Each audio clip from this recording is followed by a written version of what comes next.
মই ল'ৰাটো বিয়াখন বহু কষ্টেৰে পাতিলোঁ। তেওঁ এগৰাকী ছোৱালীক ভাল পাইছিল।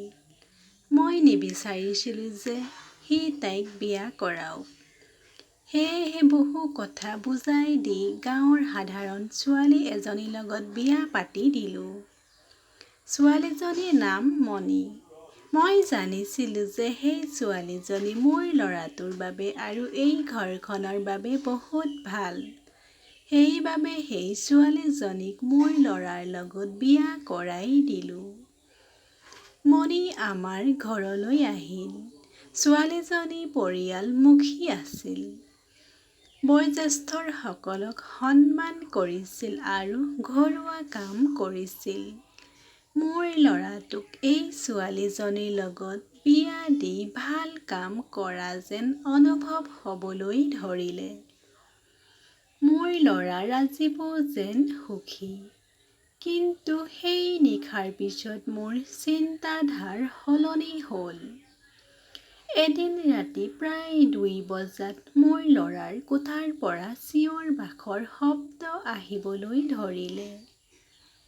এই চিঞৰৰ মোৰ বোৱাৰী। মই অলপ সময় শুনিলোঁ আৰু তাৰ পিছত তাই চিঞৰ-বাখৰ বন্ধ কৰি দিলে। ৰাজীৱৰ দেউতাকে মোৰ স্বামীয়ে এই সকলোবোৰ শুনিছিল। কিন্তু তেতিয়া আমি তেওঁক ৰাতি সোধাটো উপযুক্ত বুলি নাভাবিলোঁ। সেইবাবে মই দুৱাৰত টোকৰ নিদিলোঁ। ৰাতিপুৱা মোৰ ছোৱালীজনীয়ে সুধিছিল, মা, ৰাতি কোনে চিঞৰিছিল? মই তাইক ক'লোঁ, কোনো নাই। হয়তো বাহিৰৰ পৰা কোনোবাই চিঞৰিছে। সেইদিনাৰ পৰা মোৰ বোৱাৰীৰ স্বভাৱ সলনি হৈ গ'ল। গোটেই দিনটো তাই নিমাত হৈ আছিল। মই ভাবিলোঁ যে হয়তো স্বামী-স্ত্ৰীৰ মাজত কাজিয়া হ'ল। গতিকে মই একো সোধা নাছিলোঁ। পিছদিনা মোৰ ল'ৰাৰ কোঠাৰ পৰা আকৌ চিঞৰ-বাখৰ আৰু কান্দোনৰ শব্দ আহিবলৈ ধৰিলে। সেই নিশা সেই শব্দটো প্ৰায় 10 মিনিটমান চলিল। মোৰ ছোৱালীজনীয়ে উঠি আমাৰ ৰুমৰ দুৱাৰত টোকৰ দিলে। দুৱাৰখন খুলি দিলোঁ। দেখিলোঁ তাই বৰ ভয় খাইছে। ক'লে, মা, এইটো কি? বৌয়ে কিয় প্ৰতিনিশা কান্দি চিঞৰি থাকে?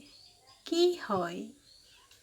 ল'ৰা-বোৱাৰী কোঠাটোৰ দুৱাৰখন খুলি কি হৈছে বুলি জানিবলৈ দুৱাৰৰ ওচৰ পাবলৈ ধৰোঁতে মোৰ স্বামীয়ে মোক ৰখাই ক'লে, ৰ'বা, এতিয়া কথা নাপাতিবা।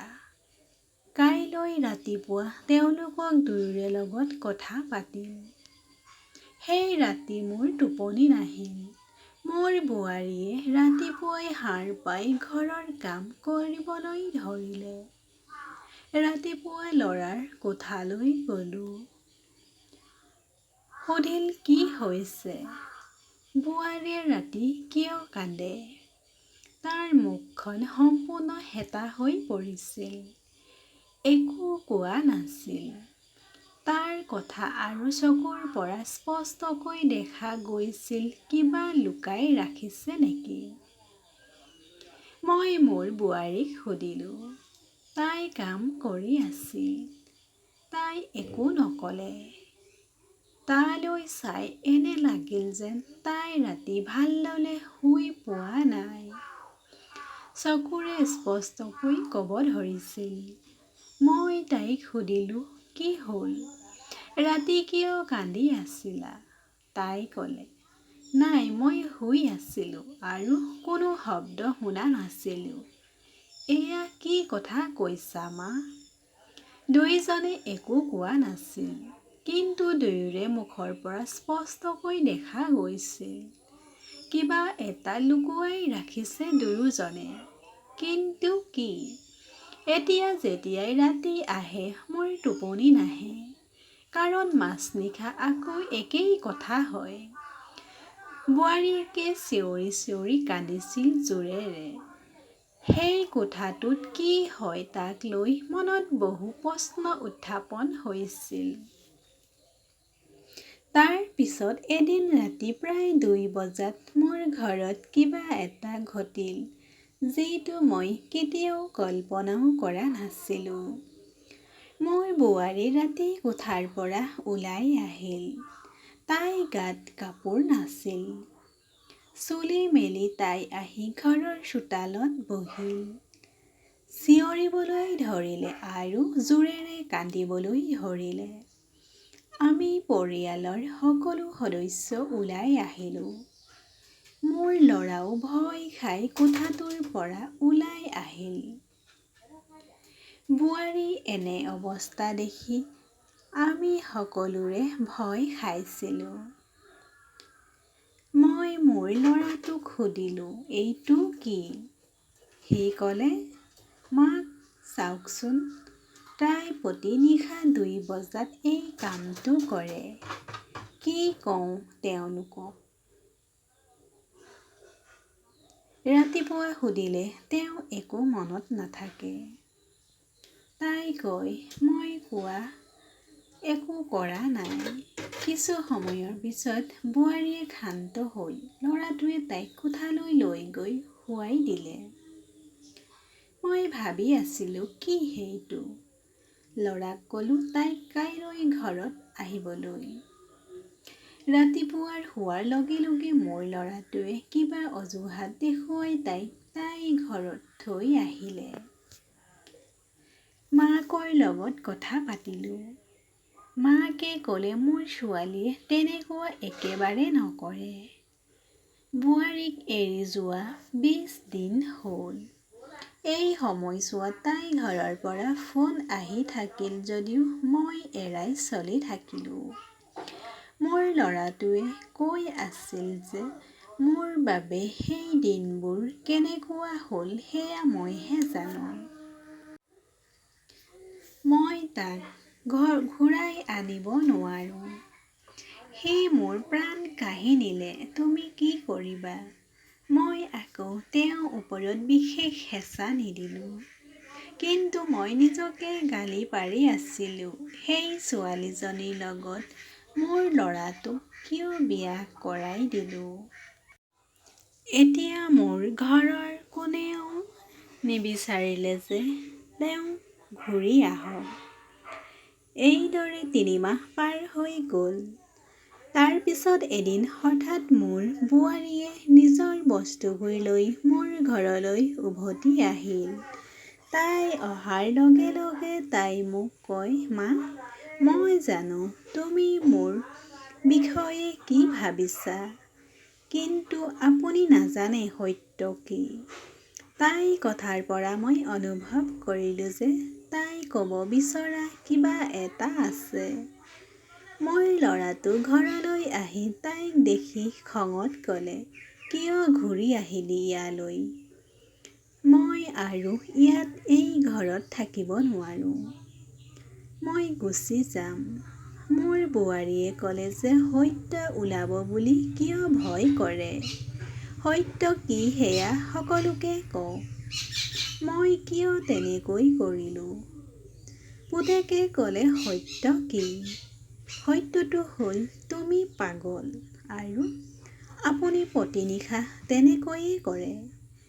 বোৱাৰীয়েকে ক'লে, মা, আজি যিজন ব্যক্তিয়ে আটাইতকৈ বেছি দুখী আৰু অশান্তি পাইছে তেওঁ মোৰ বাহিৰে আন কোনো নহয়। মই ক'লোঁ, কি ক'ব বিচাৰিছা? তাৰ পিছত বোৱাৰীয়ে কোৱা কথাখিনি শুনি মোৰ ভৰিৰ তলত মাটি পিছলি গ'ল।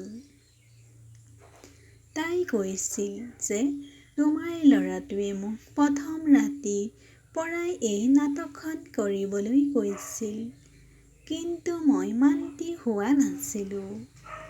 তেওঁ কৈছিল যে আমি দুয়ো বেলেগে বেলেগে ডাঙৰ চহৰলৈ গৈ তাতেই থাকিম। যদি মোৰ পৰিয়ালৰ লোকে মোক এনেকৈ এৰি নাযায়, কিন্তু আপুনি যদি এনেকুৱা নাটক কৰে তেতিয়া তেওঁলোক ভয় খাব আৰু তেতিয়া আমি পৃথকে পৃথকে থাকিম।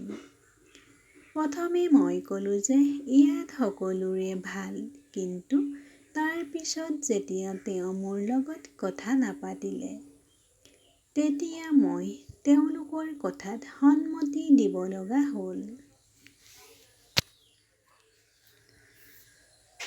আৰু তাৰ পিছত যেতিয়া মই সকলো নাটক কৰিলোঁ, তেতিয়া মোক ঘৰত থৈ আহিলে। আপোনালোক সকলোৰে দৃষ্টিত মই পাগল বুলি প্ৰমাণিত হৈছে আৰু কোনে জানে আৰু কি। তাৰ পিছত মই ফোন কৰিলেও তুলি লোৱা নাই। মই মোৰ ঘৰত তেওঁৰ বাবে অপেক্ষা কৰি আছিলোঁ, কিন্তু তেওঁ নাহিল। মই বুজিলোঁ যে তেওঁ মোক ঠগিছে, মোক মিছা কথা কৈছিল। মোক তেওঁ জীৱনৰ পৰা আঁতৰাই পঠিয়াব বিচাৰিছিল। এই কথা মই বুজিলোঁ। এতিয়া মই নিজেই সিহঁতৰ পৰা আঁতৰি যাম। কিন্তু মোৰ ইচ্ছা আছিল সত্য আপোনালোকক সকলোৰে সন্মুখত ওলাই আহক। বোৱাৰীয়ে কোৱা কথাবোৰ মই সম্পূৰ্ণ বিশ্বাস কৰিলোঁ। তেতিয়া মোৰ ল'ৰাটোৱে ক'লে, যদি আপুনি ৰাখিব বিচাৰে তেন্তে ৰাখক। আপুনি মোক বিচৰা ছোৱালীজনীক বিয়া কৰাবলৈ নিদিলে। আৰু এই গাঁৱৰ এজনী ছোৱালীক বিয়া পাতি দিলে। মই বিচাৰিছিলোঁ তাই ইয়াৰ পৰা আঁতৰি যাওক। আপুনি মোক মই ভালপোৱা ছোৱালীজনীক বিয়া পাতি দিয়ে। এতিয়াও মই তাইক মোৰ পত্নী বুলি নাভাবোঁ। মই মোৰ ল'ৰাক ক'লোঁ, পুত্ৰ, তুমি এই ঘৰত থাকিব বিচৰা নে নাই থিৰাং কৰা। মোৰ বোৱাৰী এইখন ঘৰতে থাকিব। আৰু যিজনে তেওঁক নিজৰ অধিকাৰ আৰু সন্মান নিদিয়ে, তেওঁ এই ঘৰত থাকিব নোৱাৰে। মাকৰ ওচৰত প্ৰতিশোধ ল'বলৈ সি এজন নিৰীহ ছোৱালীক যিকোনো কাম কৰিবলৈ ক'ব পাৰে। কিন্তু ল'ৰা, আপুনি কি কৰিবলৈ ক'লে ভাবি চাওকচোন। তেওঁ কেৱল নিজৰ বাবেহে কৰিছিল আৰু আন কাৰো কথা একো নাভাবিলে। এনে পত্নী ক'ত পাবা? আপুনি এজন অতি দুৰ্ভগীয়া ব্যক্তি, যিয়ে এই ছোৱালীজনীক এৰি যাব। বোৱাৰীক মৰমেৰে সাবটি ধৰিলোঁ। মোৰ ল'ৰাটো কলৈকো যোৱা নাছিল। কিছু সময়ৰ বাবে নিশ্চিতভাৱে খং উঠিছিল। কিন্তু মই জানিছিলোঁ যে সেই ছোৱালীজনীক সি ভাল নোপোৱাকৈ কেনেকৈ জীয়াই থাকিব পাৰিব। অৱশেষত সকলো লাহে লাহে ভাল হ'বলৈ ধৰিলে।